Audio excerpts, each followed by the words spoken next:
This is Gelatis Vlog. Ito nga palang special day ni Sak. O diba, kitang-kita naman sa mga mata namin na bagong gising nga lang kami. Tuwang-tuwa na naman nga ang mga bata. Dahil nga nakasakay na naman sila sa tricycle. Eh ano pa nga ba? Kapag nasa tricycle, syempre, tsak na sa lagaw. 3 hours nga pala kami nagbalak dyan sa birthday ni Sak. Kung bibili nga ng pool or pupunta na lang sa swimming pool. Dahil ang request nga talaga ng aming Junakis ay gusto niya mag-swimming. Kaya ang desisyon ng aking asawa ay mag-swimming na nga lang kami. O diba, tuwan-tuwa na naman ang bata. So ayan, nagmamadali na nga kami para mabilis kaming makarating sa aming pupuntahan. Dahil late na nga talaga kami. Kasi hanggang 5 PM lang kami. O diba, ang ganda-ganda ng araw.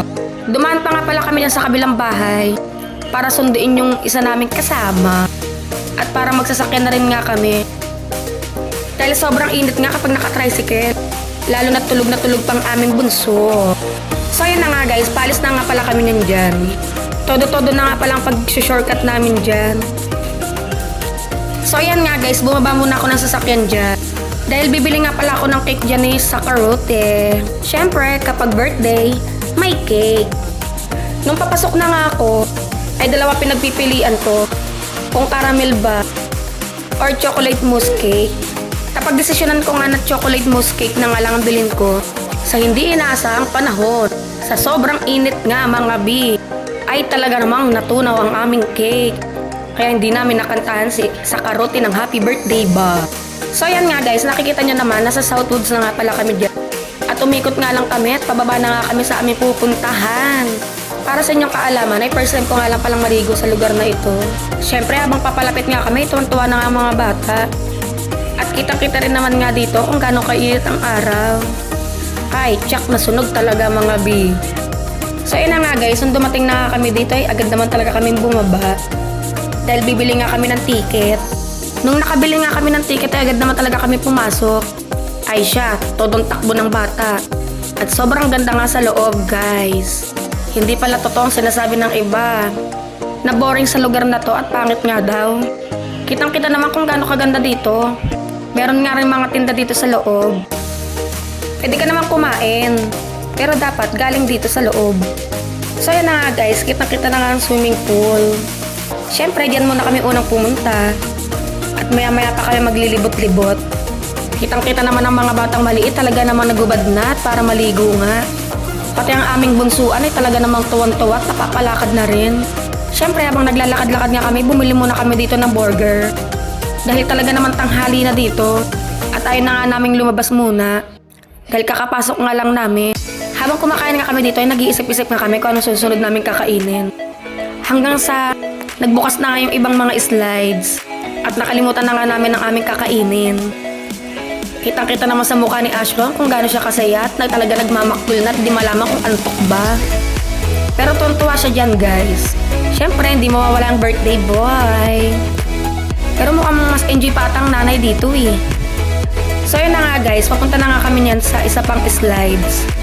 Magta-try nga kami ng slide dyan. For the goang buntis guys. Para nga pala sa inyong kaalaman na hindi nga pala ako nakapag-slide dyan. Dahil pinagbawalan nga pala ako dahil ako'y buntis. Kaya sila lang. Habang ako taga-video lang sa labas, sa baba. So ayan guys, kita-kita naman ninyo kung gano'ng kaganda ang paligid dito. Siyempre, nag-attempt nga pala ako dyan sa taas. Bago ko nalaman na bawal ang buntis.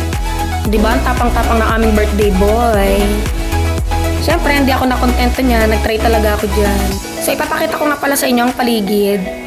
Habang nasa taas nga kami. O diba, sobrang ganda. At talaga namang hindi ka maboboard. So ayan guys, nakita nyo naman, nasa baba na ako niyan. Dahil di na ako talaga pwede. Bukod sa sobrang taas, baka matakot din yung baby ko sa tiyan. Charot! Pagbaba nga ng aking birthday boy, agad ko nga siyang niyaya sa kabilang pool. Siyempre, dapat lahat ita-try. Ay talaga naman napapakanta ang aming birthday boy. Dahil sarap buhay daw siya. Birthday ko ngayon. Ayun ang sinasabi niya guys. So ayan guys, dinala ko nga pala yan si Sak sa pa-pulse-pulse. Siyempre, natakot siya. habang ang nanay niya ay tawa ng tawa. After nga nilang mag-slides, at after namin pumunta sa kabilang pool, syempre nagpunta naman kami dito sa kabilang pool. Syempre para sulit na sulit ang ating punta. Para naman talaga sulit na sulit ang aming punta. So ayan guys, kitang-kita naman ninyo na gaano nagtutuyo ang aming bunso. Kasi nga ayaw nga niya nang may umuulan-ulan. At makikita naman ninyo kung gaano ka-enjoy dito ang aming birthday boy. At talaga nang feel na feel niya ang pool. Sa sobrang enjoy nga pala namin dyan, di ko pala namalayan dyan, ang dami ko na palang sunburn. Na talaga namang sunog na palang aking balikat at likod at harap. Syempre, hindi papawala ang aking muka. Na talaga namang kinawawa ng araw. Ang ingay-ingay nga pala dyan ng aking asawa. Kasi nga gusto daw niya pumunta sa Magellan Drops. Sa isa pang slide. Dahil maganda daw doon at sobrang taas nga daw. Sabi ko naman ay maya-maya na lang. Dahil di rin naman ako makakasakay. Syempre, nag-video-video din naman ng buntis. Hindi pwedeng wala, no? So, after nga namin dyan, ay nagtry muna si Brilliam sumakit sa zipline. Nangungulit nga siya dito sa papa niya dahil gustong-gusto nga daw niyan matry. Hanggang sa inantay na nga lang namin siyang matapos at makababa. Kitang-kita nga sa mukha ni Negro kung gaano siya kasaya. Dahil sobrang sarap daw. Gusto daw niya yung bibitawan daw siya sa gitna ng pool. O, diba? Ang ganda ng utak. After nga namin sa zipline ay talaga naman nag-ikot-ikot muna kami kung saan kami makakarating. Talaga naman tatry talaga nila kung ano yung mga pakiramdam ng ibang slides. Sobrang ganda talaga dito. Talaga naman babalik-balikan talaga. Nga pre mga slide na tinesting nila sa Hiso. Syempre at ni Brilliam. Sa lahat ng slides nga pala, ito lang palang na-try ko. Kitang-kita na nga pala dyan kung gano'ng kasaya at gano'ng sigaw namin dyan. Sabi nga nila, mas mataas nga daw itong sinakyan ko kaysa daw doon sa mga una. After nga namin dito ay talaga namang nalobat na ako. Kaya hindi na rin ako nakapag-video. Pauwi na nga rin pala kami dito. Dahil gutom na nga yung mga bata. Siyempre, papunta kami na to sa San Antonio para kumain ng aming favorite na kainin. Sa Only Rice. Nung nakarating na nga kami dito ay agad naman kaming umorder. Para kami ngayon makakain na. At nung upo na pala kami sa lamesa ay talaga naman nagulantang kami sa nakita naming cake. Talaga namang tunaw na tunaw. O kita-kita nyo naman ang mukha ng aking bunsuan. Talaga naman tulog na naman pagkakagaling sa swimming, diba? Kaya ito lang masasabi ko, happy birthday sa aking sakarute. So ito na nga lang pala ang aming picture nung kami kakain na.